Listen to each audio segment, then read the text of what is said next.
Hello friends, स्वागत है आप सबका आपका अपना यूट्यूब चैनल अब पढ़ेगा इंडिया में। आज हम लोग इस वीडियो में देखेंगे, जैसा कि आप लोगों ने थंबनेल पे देखा होगा, जो बिहार में टीचर की जो वैकेंसी है उस वैकेंसी को मद्देनज़र रखते हुए एडिटोरिया पब्लिकेशन के द्वारा जो बिहार प्राथमिक शिक्षक के लिए जो प्रैक्टिस सेट बुक लॉन्च किया गया है, उसी प्रैक्टिस सेट से आज हम लोग देखेंगे प्रैक्टिस सेट नंबर 1।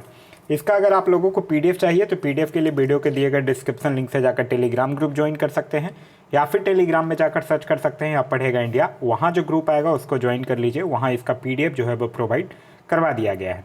साथ ही साथ आप लोगों से आगे बढ़ने से पहले मैं एक चीज़ और कहना चाहूँगा, इस प्रैक्टिस सेट को अगर कंटिन्यू करना है तो आप लोग कमेंट करके ज़रूर बता दीजिएगा कि इस प्रैक्टिस सेट को कंटिन्यू करना है। तो जो टोटल प्रैक्टिस सेट इसमें 15 मॉडल सेट दिए गए हैं, वो 15 प्रैक्टिस सेट मैं आप लोगों के समक्ष लेकर आ जाऊँगा। तो चलिए अब बढ़ते हैं अपने क्वेश्चन की तरफ। यह एडिटोरिया का बुक है जो अभी रिसेंटली मार्केट में आया है, जिससे हम लोग यह प्रैक्टिस सेट आज करने जा रहे हैं।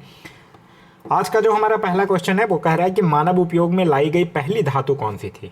तो मानव उपयोग में जो पहली धातु उपयोग में लाया गया था वो सर्वप्रथम कौन सा था? तांबा था। तो इस क्वेश्चन का जो सही आंसर होगा वो होगा ऑप्शन नंबर डी, यानी कि तांबा। नेक्स्ट क्वेश्चन है कि आर्यों का मुख्य पेशा क्या था। आर्यों का मुख्य पेशा की अगर बात करते हैं तो आर्यों का मुख्य पेशा जो था वो पशुपालन था। अगर यहाँ कंफ्यूजन दो चीज़ों में होता है जनरली बच्चों को, एक कृषि और एक पशुपालन। तो देखिए, कृषि जो था वो आर्यों का गौण कार्य था, मुख्य कार्य जो था वो पशुपालन ही था, और पशुओं में वो गाय को जो सबसे पवित्र मानते थे। और इवन जो आर्यों की अधिकांश जो लड़ाइयाँ हुई हैं वो भी गायों को लेकर ही हुआ है। तो इस क्वेश्चन का जो सही आंसर होगा वो होगा ऑप्शन नंबर बी, यानी कि पशुपालन। नेक्स्ट है कि मौर्य राजवंश की स्थापना किसने किया था। मौर्य राजवंश की अगर हम लोग बात करते हैं तो आप लोगों ने पढ़ा होगा कि चंद्रगुप्त मौर्य के द्वारा मौर्य वंश का स्थापना किया गया था। तो इस क्वेश्चन का जो सही आंसर होगा वो होगा ऑप्शन नंबर बी, यानी कि चंद्रगुप्त मौर्य।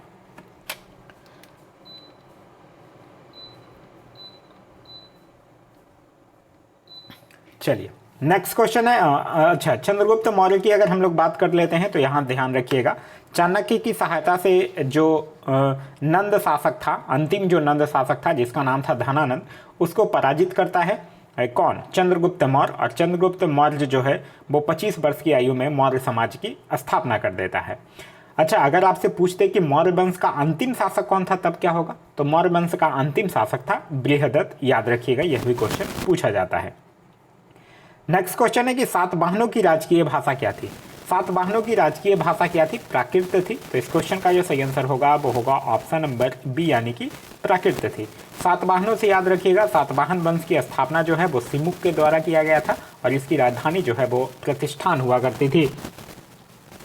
नेक्स्ट है कि भारत का नेपोलियन किसे कहा जाता है। भारत के नेपोलियन की अगर हम लोग बात करते हैं तो भारत का नेपोलियन समुद्रगुप्त को कहा जाता है। तो इस क्वेश्चन का सही आंसर होगा वो होगा ऑप्शन नंबर सी, समुद्रगुप्त। देखिए, समुद्रगुप्त की अगर बात करते हैं तो इलाहाबाद स्थित जो प्रयाग प्रशस्ति है उसमें समुद्रगुप्त के विजय अभियानों का वर्णन मिलता है, और इसी विजय अभियानों के कारण समुद्रगुप्त को भारत का नेपोलियन कहा जाता है। समुद्रगुप्त जो था वो विष्णु का उपासक भी था, और इसे कविराज भी कहा जाता है। नेक्स्ट क्वेश्चन है क्वेश्चन नंबर 6 कि लीलावती नामक ग्रंथ की रचना किसके द्वारा किया गया था। तो लीलावती जो है वो भास्कर द्वितीय के द्वारा संस्कृत में रचित एक गणित और खगोल शास्त्र का एक प्राचीन ग्रंथ है।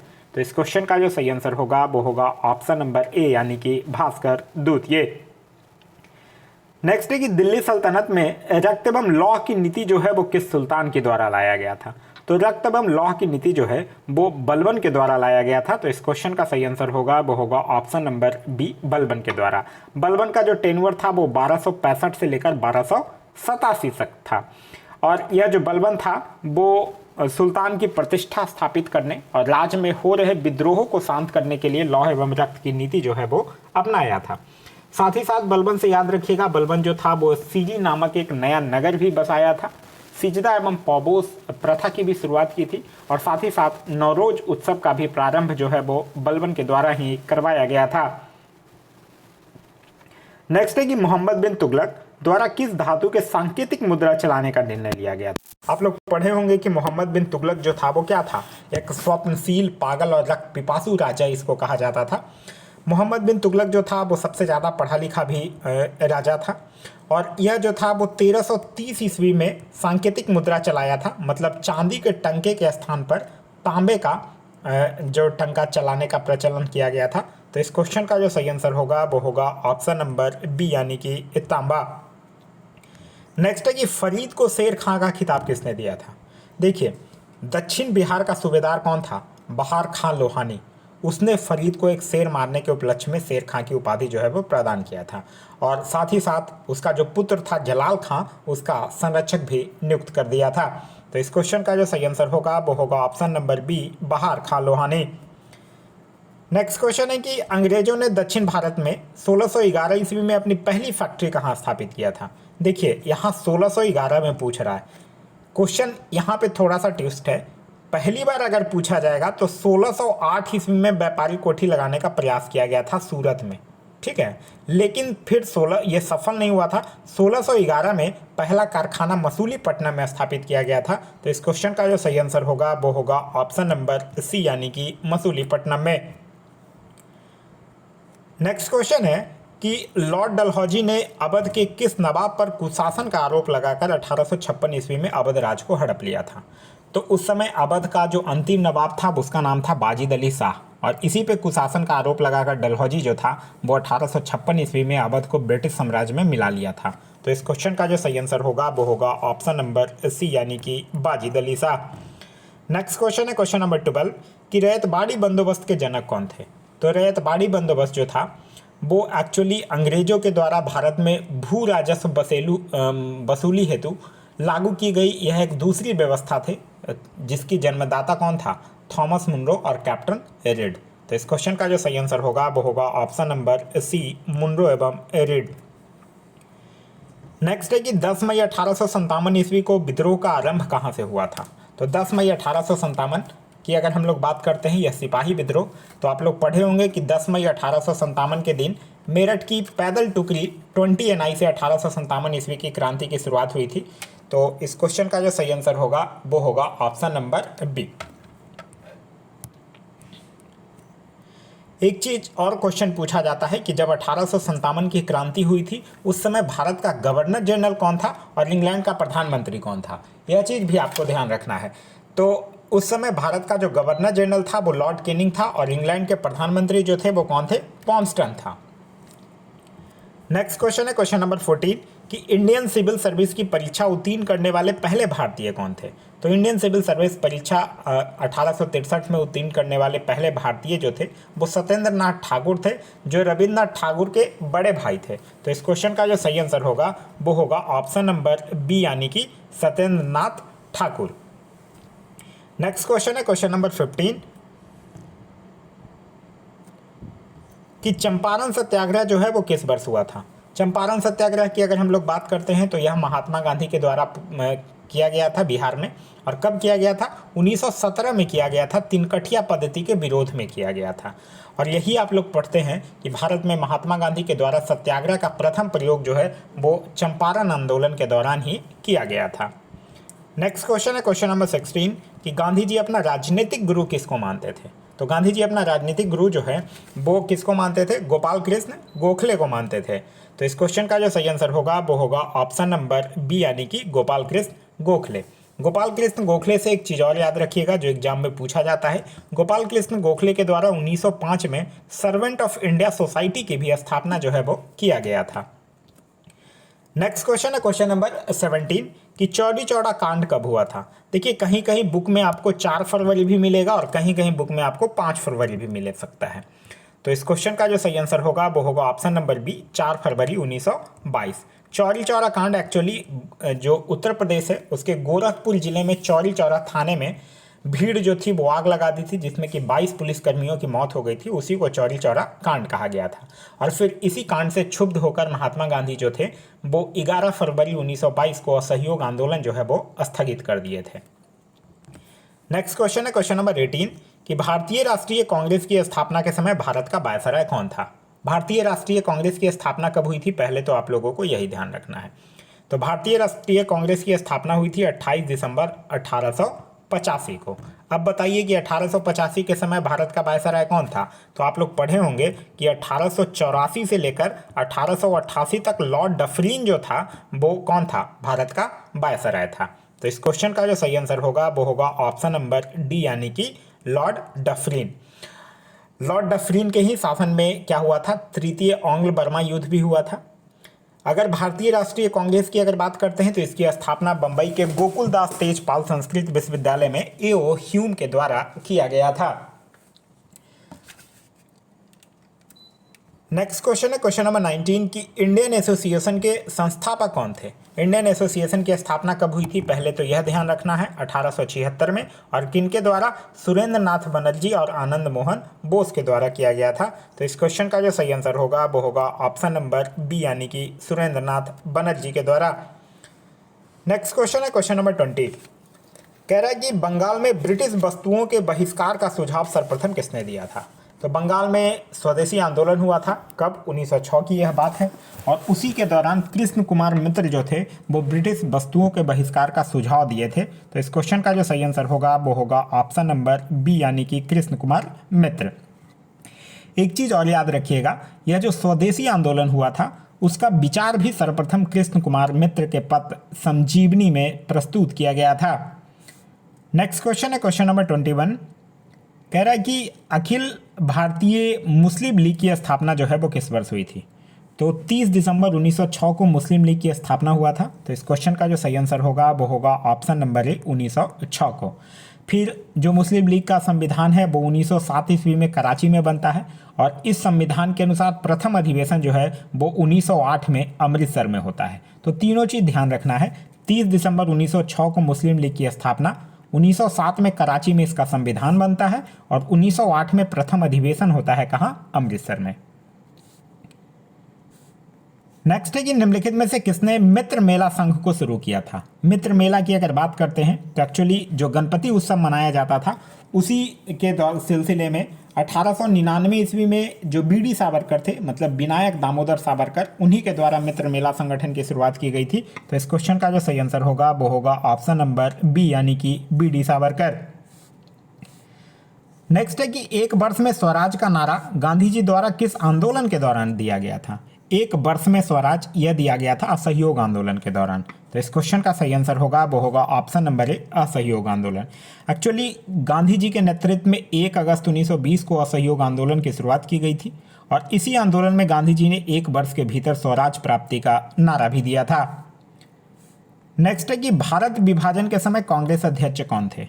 देखिए, भारत विभाजन के समय कांग्रेस अध्यक्ष कौन थे? आप लोगों को याद होगा कि 1946 के में मेरठ में अधिवेशन हुआ था, और इस मेरठ अधिवेशन में जेबी कृपलानी जो है वो बनते हैं कांग्रेस के अध्यक्ष। उसके बाद फिर सीधे कांग्रेस का जो अधिवेशन होता है वो होता है 1948 में जयपुर में, और वहाँ अध्यक्ष बनते हैं पटाभी सीतारमैया। अब 1946 से के बाद 1948 में होता है, मतलब 1946 से लेकर 1948 तक कौन थे? जेबी कृपलानी ही थे। तो इस क्वेश्चन का जो सही आंसर होगा वो होगा ऑप्शन नंबर बी, यानी कि जेबी कृपलानी। नेक्स्ट है कि 1946 में भारत आया कैबिनेट मिशन का नेतृत्व किसने किया था? आप लोग पढ़े होंगे कि 24 मार्च 1946 को संत पैथिक लॉरेंस की अध्यक्षता में कैबिनेट मिशन जो है वो भारत पहुंचता है। इसके 3 सदस्य थे, एक तो यही हो गए संत पैथिक लॉरेंस, और 2 और थे जिनका नाम था सर स्टॉपेट क्रिप्स और AB अलेक्जेंडर। तो इस क्वेश्चन का जो सही आंसर होगा वो होगा ऑप्शन नंबर ए, सर पैथिक लॉरेंस। नेक्स्ट है कि भारत छोड़ो आंदोलन का प्रस्ताव पारित होने के बाद गांधी जी को गिरफ्तार करके कहाँ रखा गया था? देखिए, भारत छोड़ो आंदोलन की शुरुआत कब हुई थी? 9 अगस्त 1942 को हुआ था, और इसके बाद गांधी जी को गिरफ्तार कर लिया गया था, और उनको कहाँ रखा गया था? आगा खां पैलेस में रखा गया था। तो इस क्वेश्चन का जो सही आंसर होगा वो होगा ऑप्शन नंबर डी, यानी कि आगा खां पैलेस में। याद रखिएगा, गांधी जी के साथ ही सरोजनी नायडू और कस्तूरबा गांधी को भी आगा खां महल में ही रखा गया था। फिर बाद में जाकर कस्तूरबा गांधी की वहीं मौत भी हो जाती है। नेक्स्ट है कि गांधी जी के द्वारा व्यक्तिगत सत्याग्रह के तहत प्रथम सत्याग्रही किन्हें चुना गया था? तो देखिए 17 अक्टूबर 1940 की बात है जब गांधी जी के द्वारा पवनार आश्रम से व्यक्तिगत सत्याग्रह जो है वो शुरू किया गया था और प्रथम सत्याग्रही बने थे कौन? विनोबा भावे। तो इस क्वेश्चन का जो सही आंसर होगा वो होगा option number D, Vinoba Bhave. अच्छा, अगर आपसे पूछ दे कि दूसरे सत्याग्रही कौन बने थे, तो दूसरे बने थे जवाहरलाल नेहरू। और अगर पूछ दे तीसरे कौन बने थे, तो तीसरे बने थे ब्रह्मदत्त। तो पहले, दूसरे, तीसरे के भी नाम आपको ध्यान रखना है। नेक्स्ट है कि मुस्लिम लीग द्वारा किस वर्ष पाकिस्तान की स्थापना संबंधी मांग का प्रस्ताव जो है वो पेश किया गया था। तो देखिए, यह मोहम्मद अली जिन्ना जो थे, उनकी अध्यक्षता में 23 मार्च 1940 को लाहौर में एक मुस्लिम लीग की अधिवेशन होता है और उसी में एक स्वतंत्र और संप्रभु मुस्लिम राष्ट्र पाकिस्तान की मांग को औपचारिक रूप से प्रस्तुत किया जाता है। तो इस क्वेश्चन का जो सही आंसर होगा वो होगा ऑप्शन नंबर सी, यानी कि 1940। नेक्स्ट है कि निम्नलिखित में से किसने सांप्रदायिक अधिनियम घोषित किया था। तो सांप्रदायिक अधिनियम किसने घोषित किया था? रैमजे मैकडोनाल्ड ने। तो इस क्वेश्चन का जो सही आंसर होगा वो होगा option number C, Ramsay MacDonald. यह बात है कब की? 16 अगस्त 1932 की, जो जब इंग्लैंड के प्रधानमंत्री जो था मैकडोनाल्ड, उसने घोषणा किया था, उसे ही सांप्रदायिक पंचायत जो है वो कहा जाता है। नेक्स्ट है कि 1928 में नेहरू रिपोर्ट किसने तैयार किया था। तो 1928 में नेहरू रिपोर्ट जो है वो मोतीलाल नेहरू के द्वारा तैयार किया गया था। तो इस क्वेश्चन का सही आंसर होगा वो होगा ऑप्शन नंबर बी। यह बात है कब की? 28 अगस्त 1928 को, जब लखनऊ में सर्वदलीय बैठक में सर्वसम्मति से स्वीकार किया गया था। और इस सम्मेलन की जो अध्यक्षता है वो किसने किया था? डॉक्टर अंसारी ने किया था। ये इंपॉर्टेंट क्वेश्चन है, ध्यान रखना है। नेक्स्ट है कि वर्ष 1919 में अखिल भारतीय खिलाफत सम्मेलन का अध्यक्ष किसे चुना गया है। तो 1919 में अखिल भारतीय खिलाफत सम्मेलन का अध्यक्ष जो है वो महात्मा गांधी को चुना गया था। तो इस क्वेश्चन का जो सही आंसर होगा वो होगा ऑप्शन नंबर बी, यानी कि महात्मा गांधी। देखिए, 1919 में ही अखिल भारतीय खिलाफत सम्मेलन के जो होता है उसमें महात्मा गांधी को अध्यक्ष चुना जाता है और उन्होंने ही सुझाव दिया था कि हिंदू और मुसलमानों को सरकार का सहयोग जो है वो बंद कर देना चाहिए। एक डेट आप लोगों को यहाँ ध्यान रखना है, वो है 17 अक्टूबर 1919। 17 अक्टूबर 1919 को समूचे देश में खिलाफत दिवस मनाया गया था। यह क्वेश्चन पूछा जाता है। नेक्स्ट है कि निम्नलिखित में से कौन जो है वो भारत का एकमात्र यहूदी वायसराय था। तो एकमात्र यहूदी वायसराय था लॉर्ड रीडिंग। तो इस क्वेश्चन का जो सही आंसर होगा वो होगा option number D, Lord reading. इसका टेन्योर जो था वो 1921 से लेकर 1926 तक था। जो स्वराज पार्टी की स्थापना होता है, चौरी चौरा घटना होता है, काकोरी कांड होता है, ये सब जो है वो लॉर्ड रीडिंग के ही शासनकाल में होता है। नेक्स्ट है कि 17वां प्रवासी भारतीय दिवस का आयोजन कहाँ किया गया। तो 17वां प्रवासी भारतीय दिवस का आयोजन जो है वो इंदौर में किया गया है। तो इस क्वेश्चन का जो सही आंसर होगा वो होगा option number C, Indore. Indore जो है वो भारत का सबसे स्वच्छ शहर है, यह भी ध्यान रखना है आपको। प्रवासी दिवस की अगर हम लोग बात करते हैं तो 9 जनवरी 1915 को महात्मा गांधी दक्षिण अफ्रीका से भारत आए थे और इसी की याद में 2003 से लगातार जो है वो प्रवासी भारतीय दिवस जो है वो मनाया जाता है। इस बार जो 2023 में जो मनाया गया प्रवासी भारतीय दिवस, उस समारोह के मुख्य अतिथि जो थे वो गुयेना के राष्ट्रपति डॉक्टर मोहम्मद इरफान अली थे। नेक्स्ट है कि भारत के पहले और विश्व के दूसरे इन्फेंट्री रिसर्च सेंटर का संग्रहालय का उद्घाटन कहाँ किया गया। तो यह कहाँ किया गया है? यह मध्य प्रदेश के इंदौर जिले के महू छावनी में किया गया है। तो इस क्वेश्चन का जो सही आंसर होगा वो होगा ऑप्शन नंबर डी, यानी कि मध्य प्रदेश। नेक्स्ट है कि द लाइट बी कैरी पुस्तक के लेखक कौन है। तो द लाइट बी कैरी पुस्तक के लेखक हैं मिशेल ओबामा। तो इस क्वेश्चन का सही आंसर होगा वो होगा ऑप्शन नंबर बी। नेक्स्ट है कि शरद कमल अंचत को मेजर ध्यानचंद खेल रत्न पुरस्कार 2022 से सम्मानित किया गया है। यह सम्मान उन्हें किस खेल में असाधारण उपलब्धियों के लिए प्रदान किया गया है। तो शरद कमल अंचत किस खेल से संबंधित हैं? टेबल टेनिस से। तो इस क्वेश्चन का सही आंसर होगा वो होगा ऑप्शन नंबर बी, यानी कि टेबल टेनिस। नेक्स्ट है कि प्रधानमंत्री नरेंद्र मोदी द्वारा नवंबर 2022 को डोनी पोलो ग्रीन फील्ड हवाई अड्डे का उद्घाटन किया गया। यह हवाई अड्डा किस राज्य में है? तो यह हवाई अड्डा अरुणाचल प्रदेश में है। एक्चुअली इस हवाई अड्डा को पहले होलोंगी एयरपोर्ट के नाम से भी जाना जाता था। तो इस क्वेश्चन का जो सही आंसर होगा वो होगा ऑप्शन नंबर सी, यानी कि अरुणाचल प्रदेश। नेक्स्ट है कि किस राज्य में भारत उज्बेकिस्तान द्विवार्षिक सैन्य अभ्यास डस्क्लिक 2023 का आयोजन किया गया। तो ये डस्ट लेक जो भारत और उज्बेकिस्तान के बीच होता है एक सैन्य अभ्यास, उसका आयोजन जो है वो उत्तराखंड के पिथौरागढ़ में किया गया है। तो इस क्वेश्चन का जो सही आंसर होगा वो होगा ऑप्शन नंबर डी यानी कि उत्तराखंड। नेक्स्ट है कि मुख्यमंत्री आवासीय भूमि अधिकार योजना किस राज्य में शुरू किया गया है। तो यह जो योजना है वो मध्य प्रदेश सरकार के द्वारा शुरू की जाने वाली योजना है। तो इस क्वेश्चन का सही आंसर होगा वो होगा option number D Madhya Pradesh. और इस योजना के अंतर्गत राज्य के भूमिहीन परिवारों को राज्य सरकार की तरफ से 600 वर्ग फुट आवासीय भूखंड जो है वो दिया जाएगा। नेक्स्ट क्वेश्चन है क्वेश्चन नंबर 40 कि मार्च 2023 में सरस्वती सम्मान 2023 से किसे सम्मानित किया गया है। तो सरस्वती सम्मान यहाँ एक्चुअली 2022 होना चाहिए, 23 नहीं होगा। सरस्वती सम्मान 2022 जो है वो एक तमिल लेखिका शिव शंकरी को उनकी आत्मकथा सूर्यवंशम के लिए दिया गया है। तो इस क्वेश्चन का जो सही आंसर होगा वो होगा option number A Shiv Shankari. Next है कि किस ऑपरेशन के तहत भारत ने भूकंप प्रभावित देश तुर्की और सीरिया को मानवीय सहायता प्रदान किया है।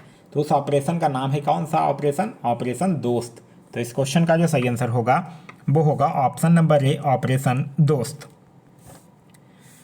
नेक्स्ट है कि भारत का पहला निजी रूप से विकसित रॉकेट का नाम क्या है। तो भारत का पहला जो निजी रूप से विकसित रॉकेट है उसका नाम है विक्रम एस, जो कि एक हैदराबाद में एक निजी स्पेस कंपनी है जिस कंपनी का नाम है स्काई रूट एरोस्केप, उसके द्वारा विकसित किया गया है। तो इस क्वेश्चन का जो सही आंसर होगा वो होगा ऑप्शन नंबर बी यानी कि विक्रम एस।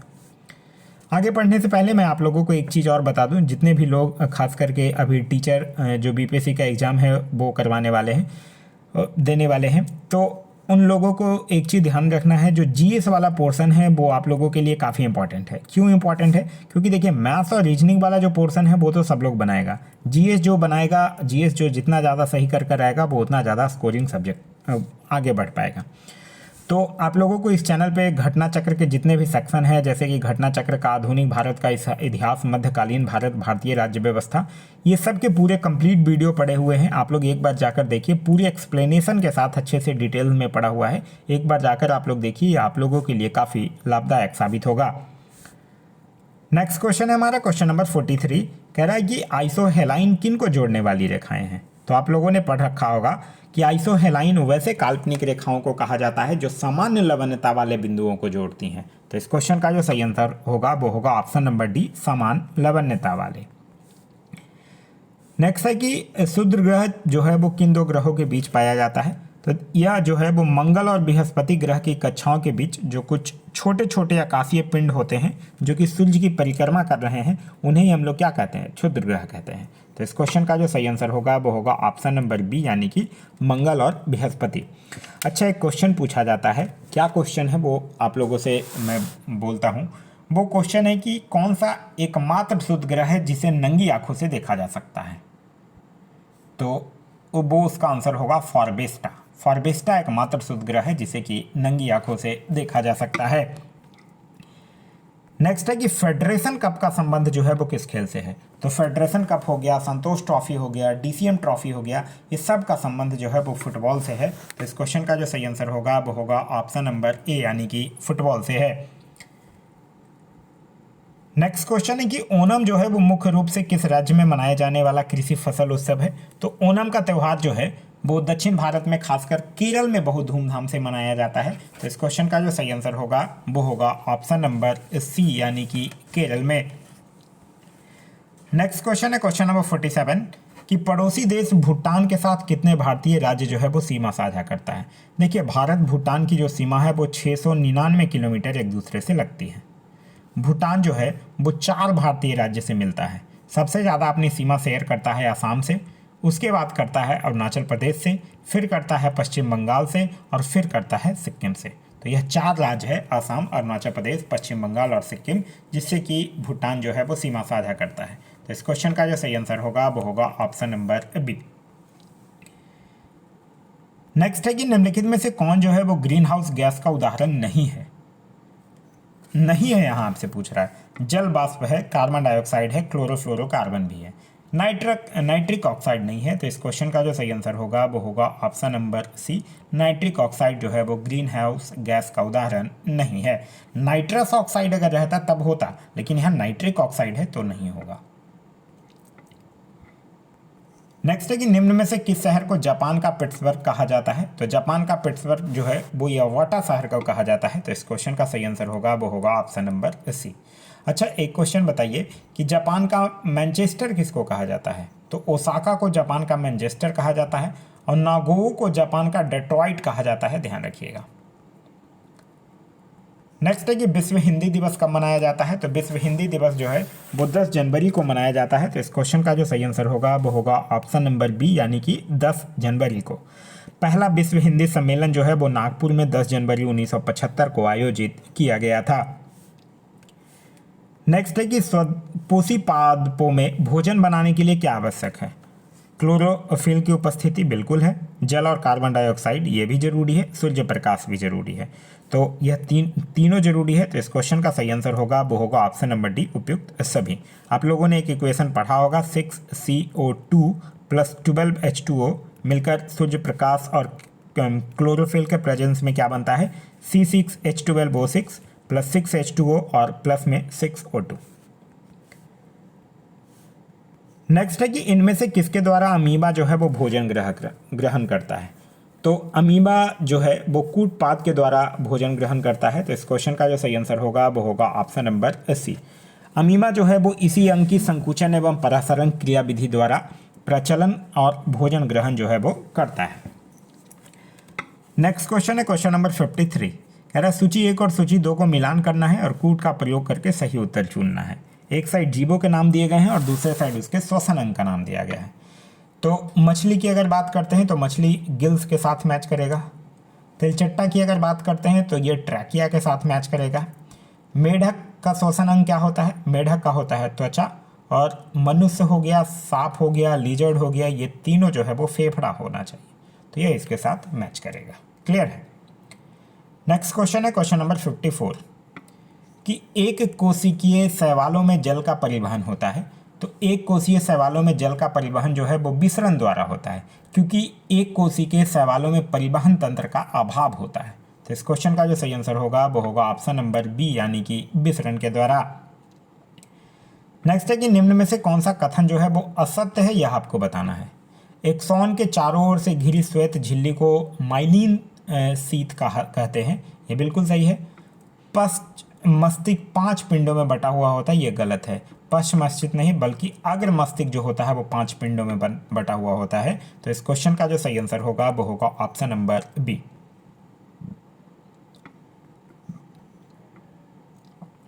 नेक्स्ट क्वेश्चन है कि इनमें से वृद्धि और चतुराई का केंद्र है। तो इनमें से वृद्धि और चतुराई का केंद्र कौन है, सेरिब्रम है। सेरिब्रम जो है वो एक अग्र मस्तिष्क का भाग है जो बुद्धि और चतुराई का केंद्र होता है। जैसे सोचने समझने की शक्ति, स्मरण शक्ति, घृणा, प्रेम, ये सब जो है उसका नियंत्रण और समन्वय कौन करता है, सेरिब्रम के द्वारा ही होता है। तो इस क्वेश्चन का जो सही आंसर होगा वो होगा option number C, cerebrum. Next है अलैंगिक जनन की विधि है।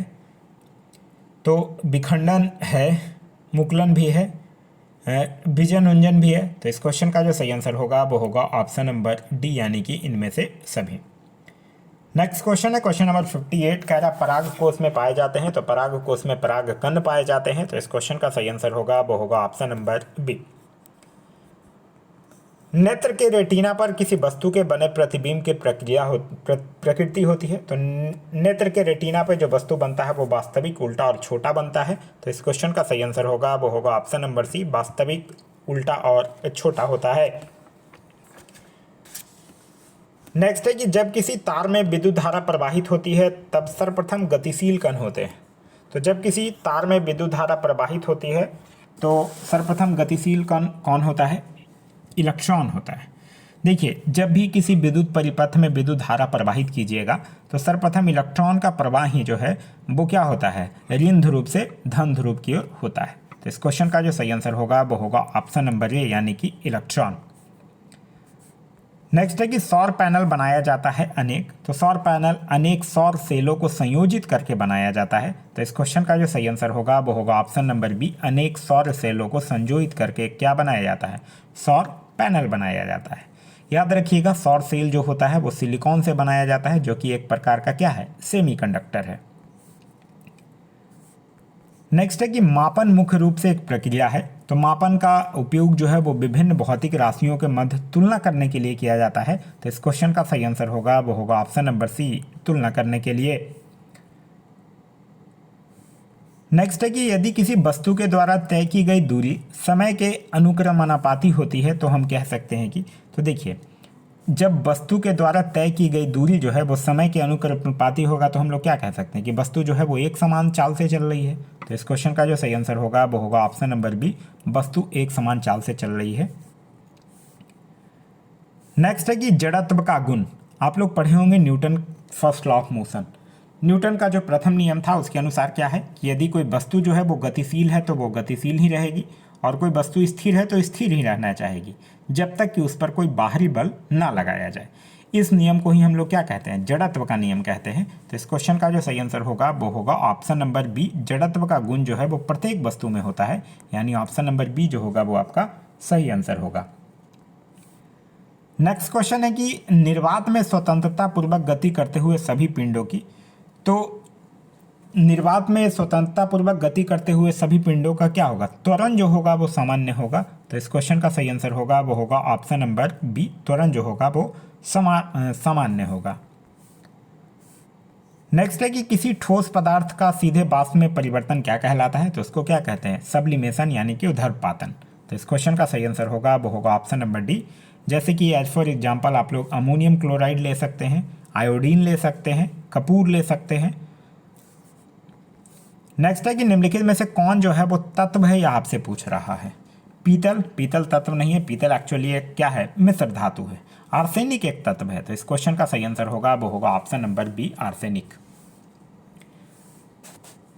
नेक्स्ट है कि कैथोड किरणों में क्या उपस्थित रहता है, ये आपको बताना है। तो कैथोड किरणों में क्या उपस्थित रहता है, इलेक्ट्रॉन उपस्थित रहता है। तो इस क्वेश्चन का सही आंसर होगा वो होगा ऑप्शन नंबर ए, इलेक्ट्रॉन। और इलेक्ट्रॉन की खोज जो है वो किसके द्वारा किया गया था, जे थॉमसन के द्वारा किया गया था। नेक्स्ट है एक कार्बन लिखा हुआ है सी के एक परमाणु में मूलभूत कणों की संख्या क्या होती है। यहाँ इलेक्ट्रॉन की संख्या कितनी है, इलेक्ट्रॉन की संख्या 6 है। इलेक्ट्रॉन की संख्या 6 है तो प्रोटॉन की संख्या 6। यहाँ अगर न्यूट्रॉन की संख्या निकालिएगा तो कितना होगा, 14 - 6 यानी कि 8। और मूलभूत कणों की संख्या बराबर क्या होगा, electron plus neutron plus proton. ठीक है, तो टोटल कितना हो जाएगा 20, यानी ऑप्शन नंबर डी जो होगा वो आपका सही आंसर होगा। नेक्स्ट क्वेश्चन है क्वेश्चन नंबर 70 कि समुद्र में कौन सा लवण जो है वो सबसे अधिक मात्रा में पाया जाता है। तो समुद्र में सबसे ज़्यादा क्या पाया जाता है, सोडियम क्लोराइड पाया जाता है, NaCl, जिसका कि हम लोग यूज करते हैं। तो इस क्वेश्चन का सही आंसर होगा वो होगा option number C, NaCl। Next है कि निम्नलिखित में से किस धातु को केरोसिन में डुबाकर रखा जाता है। सोडियम को केरोसिन में डुबाकर रखा जाता है। तो इस क्वेश्चन का सही आंसर होगा वो होगा ऑप्शन नंबर बी। देखिए सोडियम और पोटेशियम ऐसा धातु है ना जो ऑक्सीजन के साथ बहुत जल्दी रिएक्ट कर जाता है, और इसी के कारण इसको वायु में खुला हम लोग नहीं छोड़ते हैं और इसको केरोसिन में डुबाकर रखते हैं। नेक्स्ट क्वेश्चन है क्वेश्चन नंबर 72, कह रहा है कि निम्न में से संविधान के किस नीति निर्देशक तत्व पर गांधी जी के नैतिक दर्शन का प्रत्यक्ष प्रभाव जो है वो दिखाई पड़ता है। देखिए गांधी जी के दर्शन पर आधारित संविधान के नीति निर्देशक तत्व जो है उसमें सबसे इंपॉर्टेंट है ग्राम पंचायतों का गठन, फिर उसके बाद आता है ग्रामीण उद्योगों को बढ़ावा देना, फिर है मद्यपान निषेध, फिर है गौवध पर निषेध और कृषि एवं पशुपालन का संगठन। तो इस क्वेश्चन के ऑप्शन के अकॉर्डिंग आपका जो सही आंसर होगा वो होगा ऑप्शन नंबर सी, यानी कि गौवध पर निषेध। नेक्स्ट है कि राष्ट्रपति द्वारा राष्ट्रीय आपात स्थिति की घोषणा किए जाने के बाद किस अवधि तक उसका अनुमोदन जो है वो संसद के प्रत्येक सदन के द्वारा हो जाना चाहिए। तो 1 माह के भीतर हो जाना चाहिए। तो इस क्वेश्चन का सही आंसर होगा वो होगा ऑप्शन नंबर ए, यानी कि 1 माह के भीतर। नेक्स्ट है कि निम्नलिखित में से कौन भारत के संसद के दोनों सदनों में से किसी का भी सदस्य नहीं होता है। भारत का प्रधानमंत्री नहीं, भारत का प्रधानमंत्री तो होगा, भारत के वित्त मंत्री भी होंगे, भारत के राष्ट्रपति नहीं हो सकते हैं। तो इस क्वेश्चन का सही आंसर होगा वो होगा ऑप्शन नंबर सी, यानी कि केवल 3। देखिए भारत का जो संविधान में जो अनुच्छेद 53 है वो क्या कहता है, इसी के तहत तो संघ की कार्यपालिका शक्ति जो है वो राष्ट्रपति में निहित होती है, और उसका संसद के किसी सदन का सदस्य होना जो है वो अनिवार्य नहीं होता है। लेकिन भारत के जो प्रधानमंत्री होते हैं, वित्त मंत्री होते हैं, इनका संसद के किसी भी एक सदन का सदस्य होना जो होता है वो क्या होता है, अनिवार्य होता है। नेक्स्ट है कि संविधान के किस अनुच्छेद में प्राथमिक स्तर पर मातृभाषा में शिक्षा देने की बात जो है वो की गई है। तो भारतीय संविधान के अनुच्छेद 350A में प्राथमिक स्तर पर मातृभाषा में शिक्षा देने की बात कही गई है। तो इस क्वेश्चन का सही आंसर होगा वो होगा ऑप्शन नंबर सी 350A। 351 इंपॉर्टेंट है, ध्यान रखिएगा। 351 में हिंदी भाषा को प्रोत्साहित करने की बात जो है वो कहा गया है। नेक्स्ट क्वेश्चन है क्वेश्चन नंबर 76 कि भारत के नियंत्रक एवं महालेखक परीक्षक की रिपोर्ट की समीक्षा करने वाली संसदीय समिति कौन है। तो उस समिति का नाम है लोक लेखा समिति। तो इस क्वेश्चन का सही आंसर होगा वो होगा ऑप्शन नंबर सी लोक लेखा समिति, जिसको कि प्राक्कलन समिति की जुड़वा बहन भी कहा जाता है, साथ ही साथ लघु लोकसभा भी कहा जाता है। इस समिति में टोटल 22 सदस्य होते हैं, जिसमें 15 जो होंगे वो लोकसभा से होंगे और 7 जो होंगे वो राज्यसभा से होंगे, और सभी की वैलिडिटी जो होगी वो 1 साल की होगी। नेक्स्ट क्वेश्चन है क्वेश्चन नंबर 77 कि भारतीय संविधान के किस संशोधन के तहत उच्च न्यायालय के न्यायाधीशों की सेवानिवृत्ति की आयु 60 से बढ़ाकर 62 वर्ष कर दी गई थी। तो यह किया गया था 15वां संविधान संशोधन 1963 में। तो इस क्वेश्चन का जो सही आंसर होगा वो होगा ऑप्शन नंबर सी 15वां संविधान संशोधन 1963। नेक्स्ट है कि चुनावों के दौरान राजनीतिक दलों और उम्मीदवारों द्वारा अनुपालन किए जाने वाली आदर्श आचरण संहिता क्या है। तो वो क्या है, लोक प्रतिनिधित्व अधिनियम 1951 में बी निर्देशित नियम। तो इस क्वेश्चन का जो सही आंसर होगा वो होगा ऑप्शन नंबर डी। नेक्स्ट है कि निम्न में से कौन जो है वो संघ सूची के अंतर्गत नहीं आता है। टेलीफोन आता है, रक्षा आता है, डाक भी आता है, लोक स्वास्थ्य नहीं आता है। लोक स्वास्थ्य जो है वो राज्य सूची के अंतर्गत विषय है। तो इस क्वेश्चन का जो सही आंसर होगा वो होगा ऑप्शन नंबर डी यानी कि लोक स्वास्थ्य। याद रखिएगा संघ सूची में वर्तमान में 100 विषय जो है वो शामिल हैं। नेक्स्ट है कि सकल राष्ट्रीय उत्पाद में से अगर आप माइनस करते हैं मूल्यह्रास छूट तो आपको क्या प्राप्त होता है। तो देखिए जब जीएनपी जो होता है मतलब सकल राष्ट्रीय उत्पाद, उसमें से आप मूल्यह्रास मतलब डिप्रिसिएशन को घटा देते हैं तो उससे क्या निकलता है, निवल राष्ट्रीय आय निकलता है। तो इस क्वेश्चन का जो सही आंसर होगा वो होगा ऑप्शन नंबर सी। नेक्स्ट है कि निम्नलिखित में से कौन सा युग्म जो है वो सही सुमेलित नहीं है, यह आपको बताना है। पहली पंचवर्षीय योजना 1951 से 56 बिल्कुल सही है। द्वितीय पंचवर्षीय योजना 56 से 61 बिल्कुल सही है। तृतीय पंचवर्षीय योजना 1961 से 66 बिल्कुल सही है। चौथी पंचवर्षीय योजना 66 से 71 नहीं, क्यों नहीं है 66 से 71। योजना अवकाश नाम का एक चीज़ आता है बीच में जो कि वार्षिक योजनाएं होती हैं, क्योंकि तीसरी पंचवर्षीय योजना जो है वो पूरी तरह से फ्लॉप रहती है, क्योंकि भारत पाकिस्तान युद्ध हो जाता है, चीन युद्ध हो जाता है, फिर सुखाड़ आ जाता है, तो ये सब के कारण। तो फिर चौथी पंचवर्षीय योजना का जो टेन्योर था वो 1969 से लेकर 74 तक था। तो इस क्वेश्चन का सही आंसर होगा वो होगा ऑप्शन नंबर डी। नेक्स्ट है कि वित्तीय वर्ष 2023-24 के लिए राजकोषीय घाटा बिहार के जीएसडीपी का ब्लैंक होने का अनुमान है। तो वित्तीय वर्ष 2023-24 में राजकोषीय घाटा जो है वो बिहार के जीएसडीपी का 2.98% होने का अनुमान है। तो इस क्वेश्चन का सही आंसर होगा वो होगा ऑप्शन नंबर बी 2.98। नेक्स्ट है कि बिहार आर्थिक सर्वेक्षण 2022-23 के अनुसार 2021-22 में बिहार के सकल राज्य घरेलू उत्पाद जीएसडीपी की स्थिर कीमतों पर वृद्धि दर कितनी रही है। तो स्थिर कीमतों पर रहा है 10.98%। इस क्वेश्चन का सही आंसर होगा वो होगा ऑप्शन नंबर सी। अच्छा यहाँ से स्थिर कीमतों पर पूछ रहा है, वर्तमान कीमतों पर पूछ देगा तब आपका आंसर होगा 15%, ध्यान रखिएगा।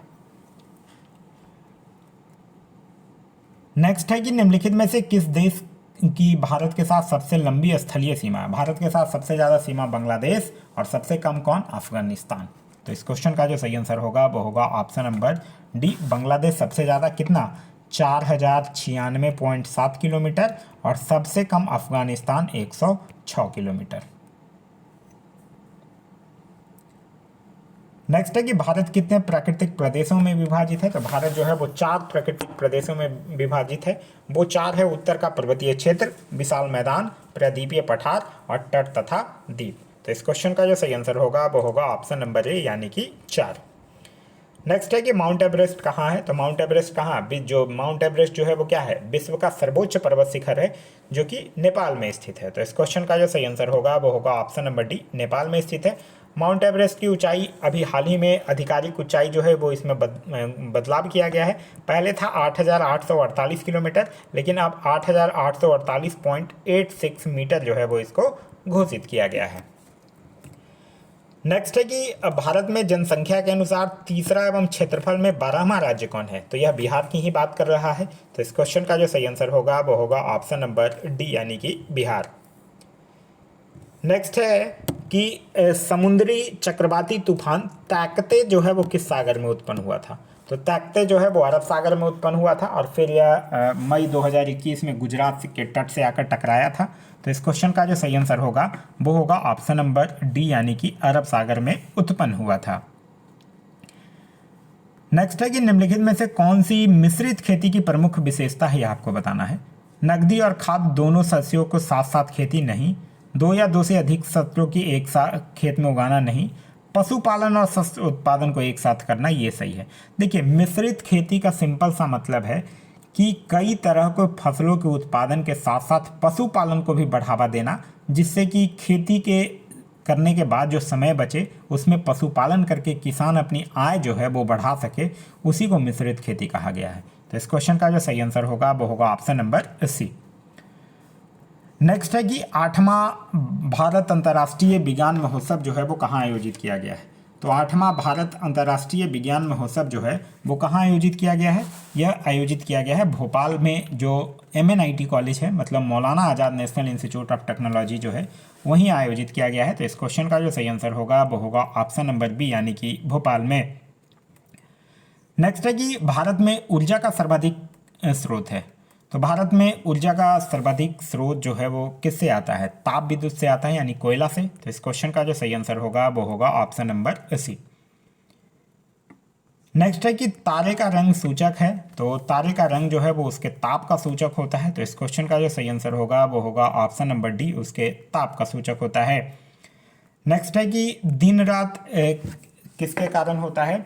तो दिन रात जो है वो किसके कारण होता है, वो होता है भू परिभ्रमण के कारण। तो इस क्वेश्चन का जो सही आंसर होगा वो होगा ऑप्शन नंबर बी, भू परिभ्रमण के कारण यानी रोटेशन ऑफ द अर्थ के कारण।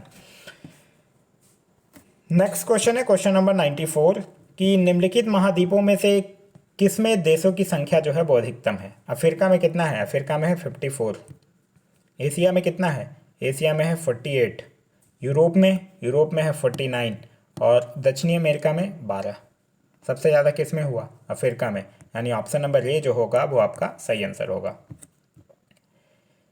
नेक्स्ट है कि भारत के किस राज्य में मानसून का आगमन जो है वो सबसे पहले होता है। तो भारत में सबसे पहले जो मानसून का आगमन होता है वो केरल में होता है। तो इस क्वेश्चन का जो सही आंसर होगा वो होगा ऑप्शन नंबर डी यानी कि केरल में। नेक्स्ट है कि हरित क्रांति जो है वो संबंधित है। हरित क्रांति कब हुआ था शुरुआत, 1966-67 की बात है और भारत में हरित क्रांति का संबंध जो है वो गेहूं उत्पादन से है। तो इस क्वेश्चन का सही आंसर होगा वो होगा ऑप्शन नंबर सी, गेहूं उत्पादन से। नेक्स्ट है कि भारत में सौर ऊर्जा द्वारा संचालित पहला हवाई अड्डा कौन है। तो भारत ही नहीं बल्कि पूरे वर्ल्ड का प्रथम सौर ऊर्जा संचालित हवाई अड्डा जो है वो कोचीन हवाई अड्डा है। तो इस क्वेश्चन का जो सही आंसर होगा वो होगा ऑप्शन नंबर ए, कोचीन हवाई अड्डा। नेक्स्ट है कि राष्ट्रीय पर्यावरण अभियांत्रिकी शोध संस्थान अवस्थित है। तो यह कहाँ स्थित है, नागपुर में अवस्थित है, जो कि भारत सरकार के विज्ञान एवं प्रौद्योगिकी मंत्रालय के अधीन कार्य करता है। तो इस क्वेश्चन का जो सही आंसर होगा वो होगा ऑप्शन नंबर सी यानी कि नागपुर में। नेक्स्ट है कि इको मार्क उन भारतीय उत्पादों को दिया जाता है तो इको मार्क उसको दिया जाता है जो पर्यावरण के लिए इको फ्रेंडली हो। तो इस क्वेश्चन का जो सही आंसर होगा वो होगा ऑप्शन नंबर सी, पर्यावरण के प्रति मैत्रीपूर्ण हो, यानी ऑप्शन नंबर सी जो होगा वो आपका सही आंसर। नेक्स्ट क्वेश्चन है विश्व पर्यावरण दिवस जिस तारीख को मनाया जाता है वो है। तो विश्व पर्यावरण दिवस जो है वो 5 जून को मनाया जाता है। तो इस क्वेश्चन का जो सही आंसर होगा वो होगा ऑप्शन नंबर सी, 5 जून को मनाया जाता है। देखिए यह टोटल आप लोगों के एग्जाम में कितना क्वेश्चन इससे होने वाला है, टोटल 120 क्वेश्चन होने वाला है। तो इसके बाद जो 20 जो क्वेश्चंस दिए गए हैं वो मैथ्स और रीजनिंग के क्वेश्चन दिए गए हैं।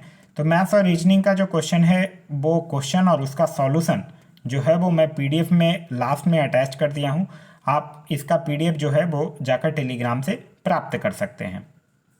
ये वीडियो आप लोगों को कैसा लगा कमेंट करके ज़रूर बताइएगा। साथ ही साथ इस वीडियो से कुछ सीखने के लिए मिला तो एक लाइक ज़रूर कर दीजिएगा।